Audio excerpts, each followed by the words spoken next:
The first step you need to take when launching your business on Shopify is decide what kind of products you're going to sell. You'll obviously need to research the market, and there are a number of tools for doing this. Examples include tools like Jungle Scout, which enable you to search the Amazon marketplace to see what products are popular, what searches people are using. You can also use data from Google, eBay, and market research reports.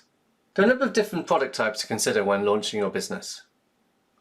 One option is to buy branded products made by other people, so for example the kind of things you would see in your local supermarket or in high street stores. These have the benefit of they're very easy to obtain. You contact the supplier, you pay the money, you get the products. However, it is normally the case that many people will be selling these products and competition will be high. Another option is drop shipping.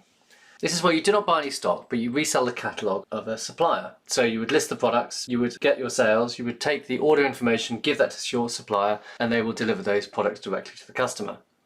This happens a lot in China, where you have Chinese producers who will drop ship products into the West. The problem with drop ship products, in my experience, is they can be low quality and also the competition is very high. A third option, which can be more difficult but is also more profitable, is own label or white label products. Own label products is where you develop your own products from scratch, and white label products is where you take a product made by, for example, a Chinese manufacturer, and you would put your own branding on it and sell it as your own product.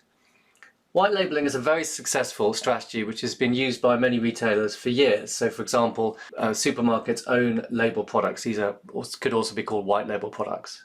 Before buying any stock, you should investigate the margins you think you will be able to get for these products. You should aim to buy high margin products. You should also buy products which are easy to store and to ship. So for example, it is easier to store smaller high value items than it is to store and deliver bulky low value items.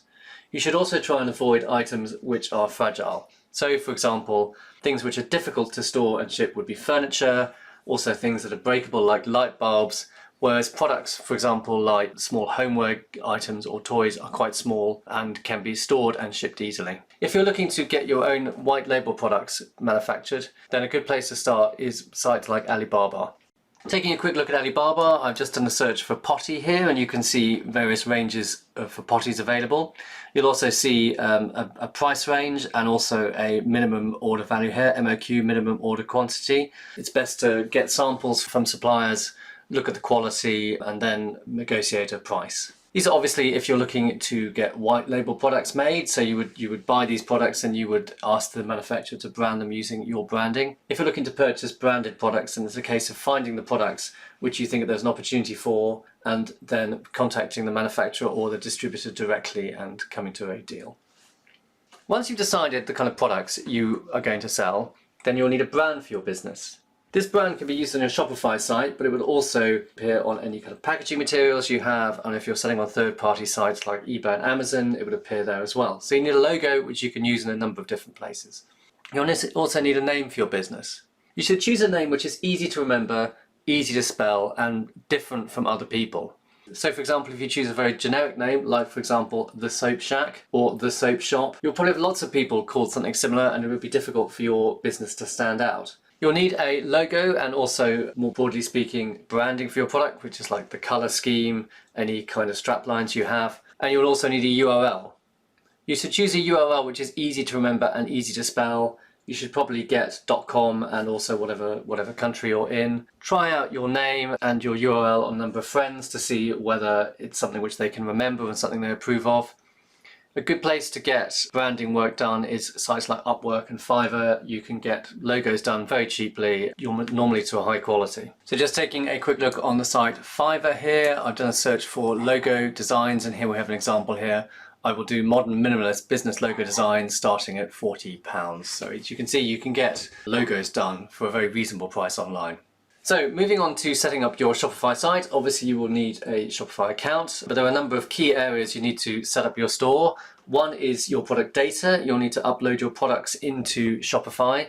So that you will require images, titles, description. You'll also need a category for your products. You'll need to set up your category tree in Shopify. You should think carefully about the categories which you use for your products, because this helps customers find your products on the site. It also helps search engines find your product if they're well categorized. You should have a number of pages which give information about your business. So for example, about us, contact us, our ethics, etc. You'll need to be able to take payment on your site, so you can either use Shopify's internal payment system, which is called ShopPay, or you can also add other payment methods, for example PayPal and Stripe, and Braintree, which is another PayPal product. It is good to be able to offer people different payment options, but you shouldn't offer too many payment options, so 2 or 3 is normally absolutely fine. So by this stage you should have your branding and your logo done. You will also need a look and feel for your site. Now Shopify is a very easy system to set up. There's a number of built-in themes, which is basically layouts for a website that people have already created.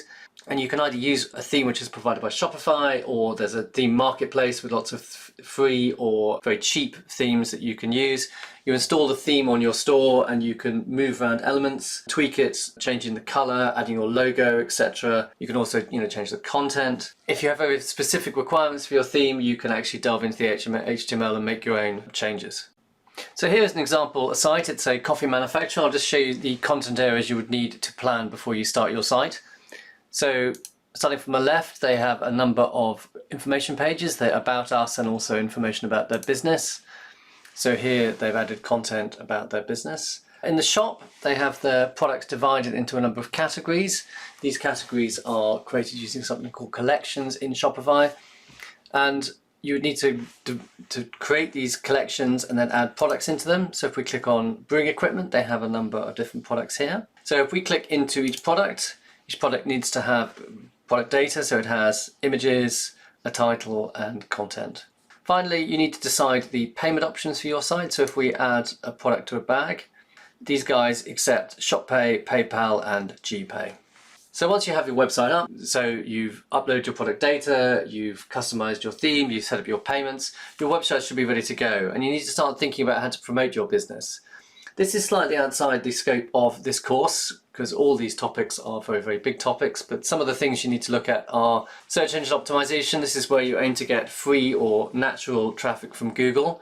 You do this by creating good quality structured content to your site, which is read by Google, and you aim to get high rankings for key phrases relevant to your products. Alongside the free listings on Google, you also have the paid adverts. This is known as paid search. These appear at the top of the side and the bottom of the natural search listings. Paid search is a good way of getting quick traffic to your site, but you do have to pay for it. From experience, you pay somewhere between 10 and 30%. Obviously, the more you pay, the more traffic you will get. Google is the biggest search engine, but there's also Bing, which has a few percentage of the market, which can be quite a good source of traffic. So if we look at the search results for the search water bottle, we'll see at the right hand side here we have these are so-called product ads, which are links to products directly on consumer websites. We also have these text-based ads at the top here, ad. These ads here and here are all paid for ads. As you can see, they do take up most of the area above the fold. Paid ads are a very good way of getting noticed, but you do have to pay for them. If we go down, these are the so-called natural or free search results. We can see the first result here is for Amazon, and then we've got John Lewis and then a company called Chili's here. So these companies are not paying for this placement, but they probably had to work quite hard to build quality content on their site to appear on the first page of Google search. Social media requires no introduction. The biggest sites are Facebook and also Instagram, Twitter, Pinterest. By creating and maintaining a presence on social media, you can drive a loyal following and advertise your products and services. There's also the opportunity to pay for advertising on social media to drive traffic to your site. Social media is a great way of driving traffic, but it is also very, very time consuming. Shopify, as well as being a website, is also an e-commerce platform. You can install a huge number of apps onto Shopify, which enable you to sell the same inventory on lots of other platforms. So you could list on Amazon, you could list on Etsy, you can list on eBay, and also other platforms around the world. And this is a good way of expanding the reach of your store and building your business both in your domestic market and internationally. So if we take the example of my own multi-channel business here, we have our own website, hellobabydirect.com. We also sell on eBay. We have 100,000 positive feedbacks on eBay, and we also have our own Amazon profile here. We not only sell on Amazon in the UK, but France, Italy, Germany, Spain, USA, Canada, Australia, and Japan. Finally, it's a lot cheaper to sell to customers you already have than acquire new customers. And the main way of boosting sales to your existing customers is through email marketing. This is where you build up an email marketing list and you send frequent emails to your customers, tell them about new products and offers. Finally, in every e-commerce business there's a point where the web meets the real world. Unless you are drop shipping items, you will probably need your own warehousing. You'll need to think about how you order products, and you need to think about how you book products in. You're also going to need a method to dispatch products. Are you going to send things via a courier? Are you going to use a mail service? You're also going to have to deal with customer queries. Depending on your volumes, it would help if you have a dedicated customer service system, or alternatively you can use something like Gmail. And also, under most circumstances, obliged to accept returns of products, and those returns need to be processed and need to be put back into stock. The functionality of Shopify can be extended with plugins to add additional functionality in these areas. Thanks for watching this video. For more content, please subscribe to our channel or check out our Amazon playlist. You can also see more hints and tips at our website, which is vendlab.com/blog.